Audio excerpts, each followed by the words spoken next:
What's good, YouTube? What's good, y'all? I'm back with another Genshin Impact video, man. I want to talk about the state of Genshin Impact in 2023. And if it's good for new players, get into the game. How's the game going for us, man? How's the game doing? Is the game performing well? Is everything doing good? And from an actual product standpoint, I want to just go ahead and start that off. I'm not saying anything bad about Genshin. Genshin's products, the way that they put out the game, they released it to make money, obviously. That's gonna be the main goal of any game, is to make money. I'm not saying Genshin in particular, but especially gacha games like Genshin Impact. There's many other gacha games out there. This is one of them. Its main goal is to make money. It's obviously, that's what it does. And they have definitely succeeded in that, and they taking enough money from me. They ran my pockets. So, but let's talk about the actual, state of the game. So, I think Genshin's actually in a really good place right now. I think Genshin is good. Everything in Genshin is, it's just building off of itself. It's just, building up, building, a wide like a city or state. Like the way it's building is very, very good. And the game obviously has its flaws. I actually want to point out its major flaw early on in the video, so I can go ahead and get it out the way.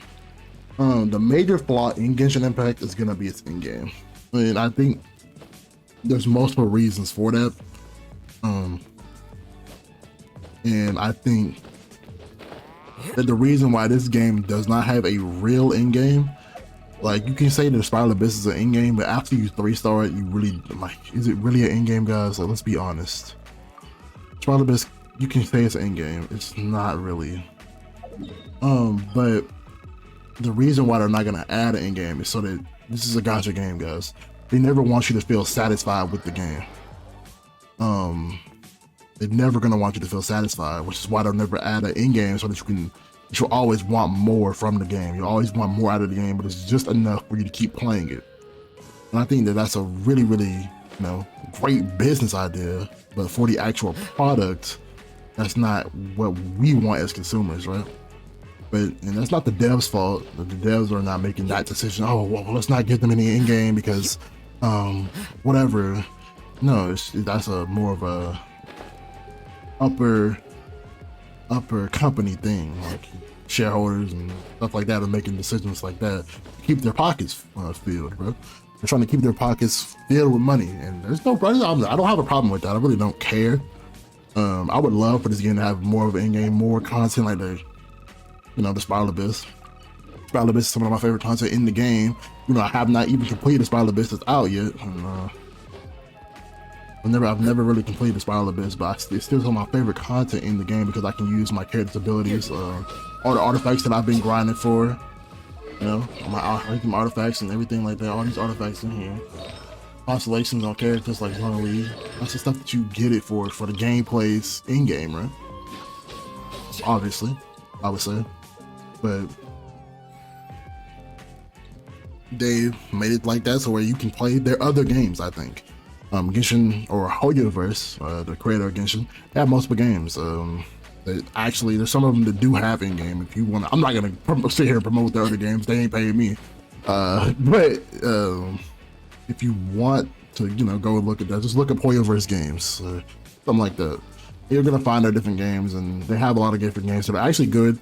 I've heard that they're good. I haven't played any of the games. I've heard that they're good. I won't say that they're good. I've heard they're good. But the state of Genshin is pretty good though. Other than the in-game, everything else is very good. The events are nice. There's consistent events over and over again. We're in the Atlanta Rite event that, it's almost done. I would say the Atlanta Rite is almost done. I guess.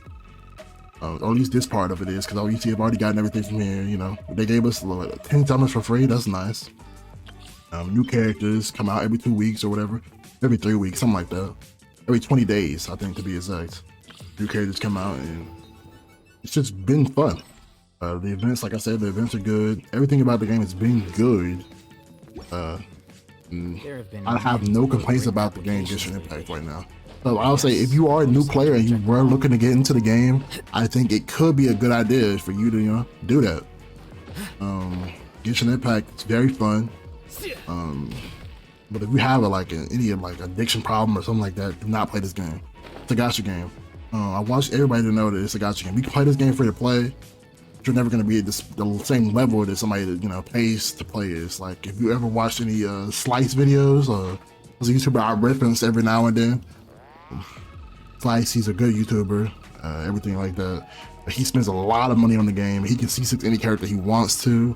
Tectone, he used to play the game a lot. I don't want to talk about Tectone too much because I don't know all his behind the scenes stuff, whatever. But he used to get every character C6 in the game. There's a lot of people a lot of whales that do.